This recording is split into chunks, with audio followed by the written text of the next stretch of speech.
চৌনি কিসে? রক্তে মাংস। চৌনিটা কিসে? চামড়া। দুটো দুটো দেহকুলের মাটির কোলে মিল আছে তো? মিল আছে। তার মধ্যে একটা পার্থক্য আছে, একটা হচ্ছে বাজি, একটা হচ্ছে বাজে। বলে ভাজে কল বাজে কল বাজে কল ভাজে কল। কুল কি কুল বাজে এটা? হ্যাঁ, এটা তো বাজে ভালো কুল, তো এটা বাজে না। ভালো কুল না এটা? বাজে কল বাজে কল। না না, এটা ভালো তো, ভালো ভালো। আরে বাবা, এটা বলছি না তো, কি যেটা বাজছে এই যে মাটির কোল সেটা তো ভালো, কিন্তু বাজে কল ভাজে কল। বাজে কল ভাজে কল ওরে পারি রে বাবা বাজে বাজে কল বাজে কল। এই দাঁড়া দাঁড়া দাঁড়া, এটা আগে ভালো করে বুঝতে হবে। এটা কি বাজে? না, বাজে বাজে একটা বাজে মানে হরিনাম সংকীর্তনে বাজছে। এই যে মাটির কোলটা সেটা বাজছে কৃষ্ণ বলে, কিন্তু মানবের দেহকুলকে কৃষ্ণ বলে বাজে? বাজে নাই। তাই যেটা কৃষ্ণ সবাই লাগে না সেটা হচ্ছে বাজে, কোনো কাজের না।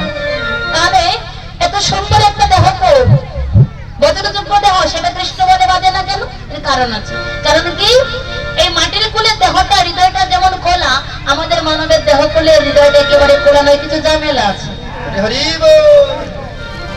ঝামেলা আছে তো। এই হৃদয়ে আছে ফুলের গৌরব, আছে মানের গৌরব, আছে রূপের গৌরব, আছে ধনের গৌরব, কাম ক্রোধ লোভ মোহ বড় আশ্চর্য। এসব যার মধ্যে দেখে যায় সে কোনোদিনই কৃষ্ণ সেবায় লাগতে পারে না। তাই বলছি, তুমি যদি কৃষ্ণ সেবায় লাগতে চাও, তোমাদের হৃদয়ে দরজাটা খুলে দাও। হৃদয়ে দরজাটা খুলে দিলে হৃদয়ের ময়লা আবর্জনা সব দূর হয়ে যাবে। ভক্তের কৃপা পরিশোধ হলে সেটা দূর হয়ে যাবে।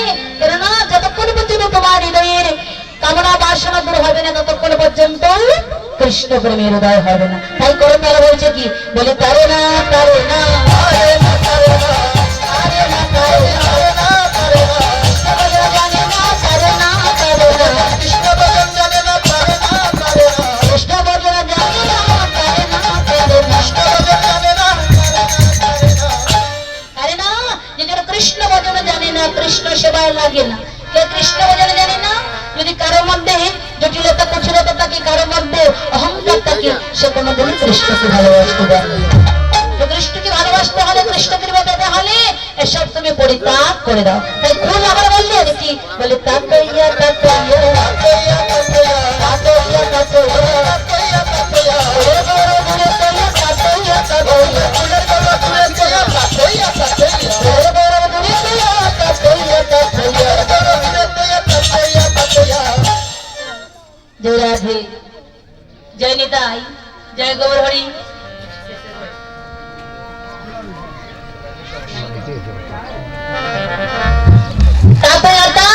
মনের গৌরব কুলের গৌরব দূর করে তুমি কৃষ্ণ সেবায় লাগো। এই গৌর হরি নিজে আচরণ করে দেখালেন। কারণ গৌর হরি যে কুলে জন্ম নিয়েছেন, সেই কুলটা কোন কুল বাবা? মিশ্র কুল। ব্রাহ্মণ কুল অতি উচ্চ কুল না? অতি উচ্চ কুলে জন্ম নিয়েছেন, কিন্তু কুলের গৌরব তার মধ্যে ছিল না। ব্রাহ্মণ কুলে জন্ম নিয়ে তিনি কি করলেন? চন্দালকে ধরে আলিঙ্গ দিলেন। তাই কাজী নজরুল ইসলাম বলেছিলেন, কত কি দেখলে যেত আমার গৌর ভগবানী, কত কি দেখলে যেতে আমার গৌর ভগবানী। যারে কোন যায় না কোন দেশে যেতে তারে, যারে কোন যায় না দেওয়া কোন দেশে যেতে তারে, কত কি দেখলে যেতে আমার গৌর।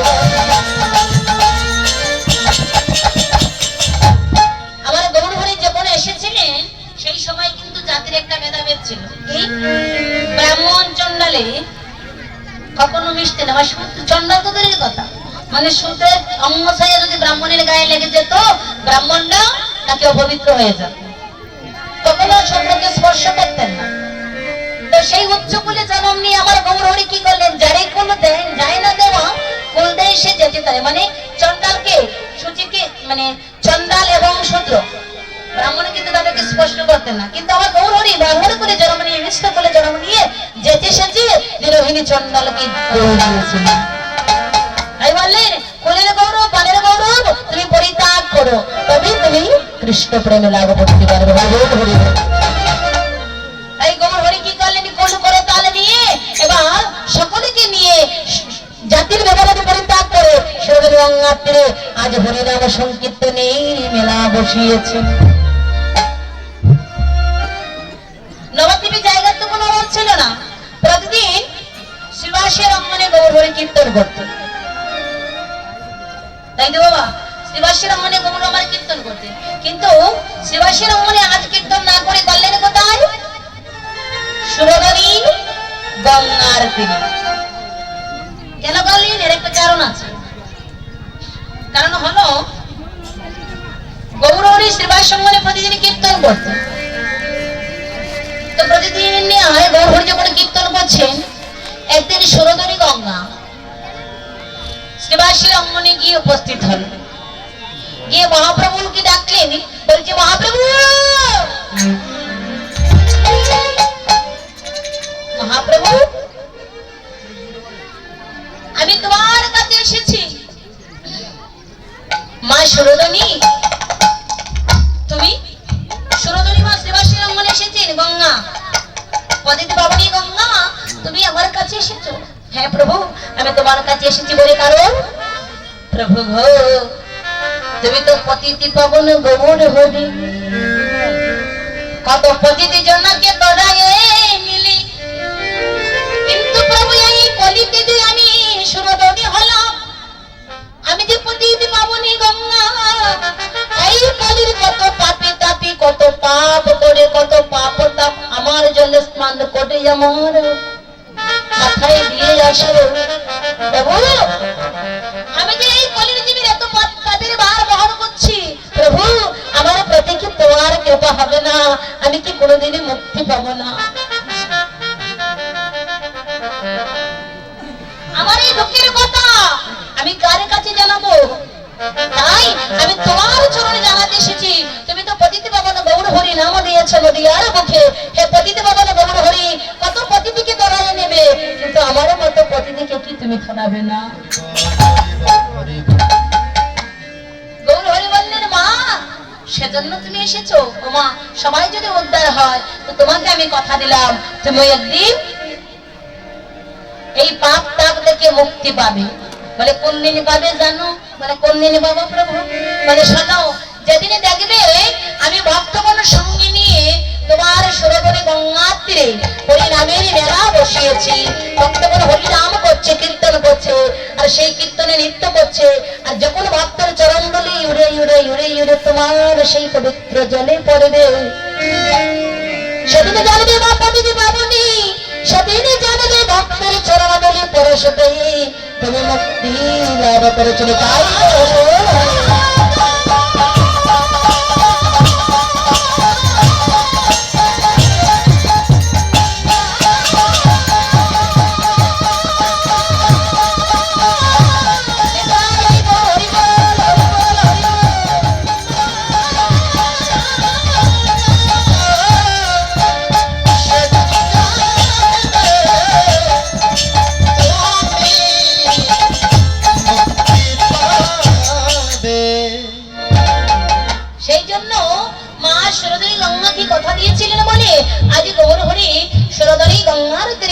ভক্তগণের সঙ্গে নিয়ে হরিনাম সংকীর্তনের মধ্য।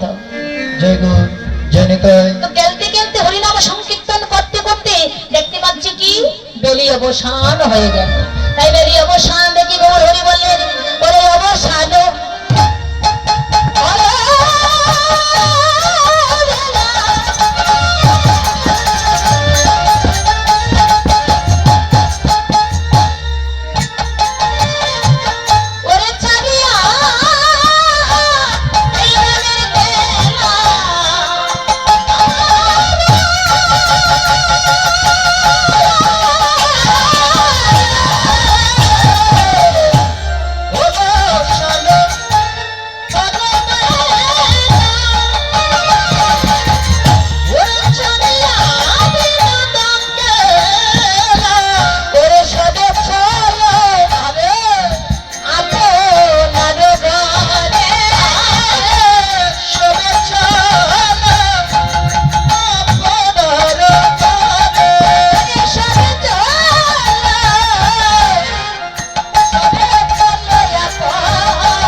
ঘরে যাই। ঘরে যাওয়ার বেলা হলো, ভক্তগণ কি বলেছে চলো এবার এই নামের খেলা ছেড়ে দিয়ে আমরা মায়ের কাছে চলি। ক্ষণবেলার কথা বললেন বাবা, এই যে আমাদের জীবনের বেলা, একটা দিনের যেমন তিনটা কাজ, সকাল দুপুর সন্ধ্যা, তেমনি ভাবে মানব জীবনেরও একটা যেন তিনটি কাজ, সকাল দুপুর বিকাল। বিকাল যখন এসে যায় আমাদের ধীরে ধীরে বেলা অবসান হয়ে আসে, আমাদের আপন ঘরে যাবার সময় হয়ে যায়। প্রত্যেকটা জীব আমরা এসেছি কোথা থেকে? পূর্ণ ব্রহ্ম সচিদানন্দনের কাছ থেকে, আবার যেতে হবে পূর্ণ ব্রহ্ম সচিদানন্দনের কাছে। তাই বেলা অবসান হয়েছে, আপন ঘরে যেতে হবে। এই জগতে আমরা যেমন ঘুড়ি উড়াই, আকাশে ঘুড়ি ছেড়ে দিই, শত্রুটা থাকে কার হাতে? আমাদের হাতে। যখন গেলে আর ভালো লাগে না, শুধু ধরে টান দেই, ঘুড়ি আমাদের কাছে ছুটি আসে। তেমনি ভগবান আমাদেরকে গরির মতো এই জগৎ সংসারে ছেড়ে দিয়েছে। যখন খেলা বন্ধ হয়ে যাবে, শুধু ধরে টান দিবে, সকল খেলা পরিত্যাগ করে আমাদেরকে আপন করে যেতে হবে। আপন করে যেতে হলে আমাদের সময় থাকতে যেতে হবে। সময় কিন্তু কৃষ্ণ চরণে আমাদের মনে থাকতে হবে। কৃষ্ণ চরণে যতক্ষণ পর্যন্ত প্রাপ্তি না হবো, ততদিনই পর্যন্ত এই সংসারে আসতে হবে, যেতে হবে, আসতে হবে, যেতে হবে। তো কৃষ্ণ চরণে যেতে হলে কি করতে হবে? সকালে সকাল, বেলা অবসান হলে হবে না, সকালে সকাল কৃষ্ণ ভজনে মতি দিতে হবে। কখন? শিশুকাল থেকে যৌবন কাল পর্যন্ত কৃষ্ণ ভজনের উপযুক্ত সময়। তাই বেলা বসানো হলে হবে না, আমাদের জীবনে বেলা থাকতে আমাদেরকে কৃষ্ণ চরণের মধ্যে দিতে হবে। তাই গৌর বলেন অবসান হলে বেলা, বেলা অবসান হয়ে গিয়েছে, চলো চলো আপন ঘরে চলো। এবারে গৌর হরি কি করলেন? বেলি অবসান দেখি বাড়িতে চলে না,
মায়ের চরণ বন্দনা করলেন। বলে কেন?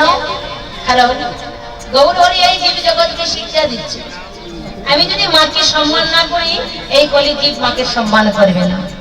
আমি যদি মাকে ভক্তি না করি, এই কলি জীব মাকে ভক্তি করবে না। আমি যদি আমার মাকে শ্রদ্ধা না করি, এই কলি জীব মা বাবাকে শ্রদ্ধা করবে না। যে রাধে, তাহলে মা বাবাকে ভক্তি না করলে, শ্রদ্ধা না করলে কি হয়, আর করলে কি হয়? বলে দেখো, এই কলির জীবে যদি কোনো সন্তান মাতা পিতাকে কাঁদিয়ে সে সাধন করে ভজন করে সন্ন্যাসী হয়ে যায়, তাহলে সেই ভজনে কোনো ফল হবে না। আর যদি কোনো সন্তান শত কষ্ট হোক, শত দুঃখ হোক, শত কষ্ট শত দুঃখের বিনিময়েও মা বাবাকে ভালোবাসে, মা বাবাকে শ্রদ্ধা করে, ভক্তি করে মা বাবার সেবা দেয়, তাহলে তাকে আর ভগবানের সেবা দিতে হয় না, ভগবানের পূজা করতে হয় না, সকলে দেবতার পূজা তার মা বাবার সেবার চলেই হয়ে যায়। এরপরে কীর্তন একটি গানে বলেছিল আমরা, সকালে সন্ধ্যায় ধূপ প্রদীপে জ্বালিয়ে ভগবানের পূজা দেয়। মা বাবা মারা যাওয়ার পর দেখবেন অনেকেই মায়ের বাবার ফটো বাঁধিয়ে ঠাকুর ঘরে বসিয়ে মাকে ভক্তি করে। কিন্তু যেদিন জ্ঞান্ত ছিল মা বাবা সেদিন যদি মাকে শ্রদ্ধা না করো, ভক্তি না করো, মারা যাবার পর এই লোক দেখানো কান্নাকাটি করলে কোনো ফল হবে না। ধূপ ধুনা জ্বালিয়ে তুই পূজা দিলে কাকে, বুঝলে না রে আসল ঠাকুর নিজের বাবা মাকে। ধূপ ধুনা জ্বালিয়ে তুই পূজা দিলে কাকে, বুঝলে না রে আসল ঠাকুর নিজের বাবা মাকে। আজই হরিনাম সংকীর্তন হচ্ছে, অনেকে অনেক বড় অঙ্কের টাকা দিয়েছে কীর্তনের জন্য। কেন? কারণ এই হরিনামে সংকীর্তনে যদি কেউ দান করে সেটা পরপারে তার জন্য লেখা থাকে। এই নামে হরিনাম সংকীর্তনে দান করলে এর ফল পাওয়া যায়। কিন্তু যদি কোনো সন্তান মাতা পিতাকে সেবা করতে না দেয়, কোটি কোটি টাকার মালিক হয়ে যায়, নিজে কোটি কোটি টাকা খরচা করে এই হরিনাম সংকীর্তনে, তাতে কোনো ফল হবে না। ঠাকুর পূজা দিতে আনলে অনেক টাকার পিতা মাথা খোদাই কাতা জলবরা ধৈছ। কত মা আছে, কত বাবা আছে, সন্তানের মা বাবাকে খাওয়াবার মতো যোগ্যতা আছে, অর্থ আছে, কিন্তু তবুও মাতা পিতা খোদায় কষ্ট করছে, খোদার জ্বালায় ছটফট করছে, দু চোখে জল জ্বলছে। তো এই ধরনের লোক, এই ধরনের ব্যক্তি যারা হরিনাম যজ্ঞ দান করে কিংবা পূজা করে পার্বণ করে, তাদের কোনো ফল হবে না। আর যদি এসব কিছুই না করে শুধু মাতা পিতার চরণে ভক্তি করে, মাতা পিতাকে শ্রদ্ধা করে, মাতা পিতার আদেশে পালন করে, তাহলে জানবে সকল তীর্থ ভ্রমণ হয়ে গিয়েছে। সকল পূজার ফল, সকল সাধনা ভজনের ফল, ভক্তির ফল মাতা পিতার চরণে সেবা করলে পাওয়া যায়। তাই গৌরহরি নিজেই আচরণ করে জীব জগৎকে শিক্ষা দিচ্ছে। আপনি আচরিত জীবের শিখায়, সেই সে সিদ্ধান্ত নিজে আচরণ করি জীব জগৎকে শিক্ষা দিচ্ছি। তো মা দেখতে পাচ্ছেন কি গৌরহরি সুন্দর গঙ্গা তীর থেকে এসে যখন মায়ের চরণে প্রণাম নিবেদন করছে, মা দেখতে পাচ্ছেন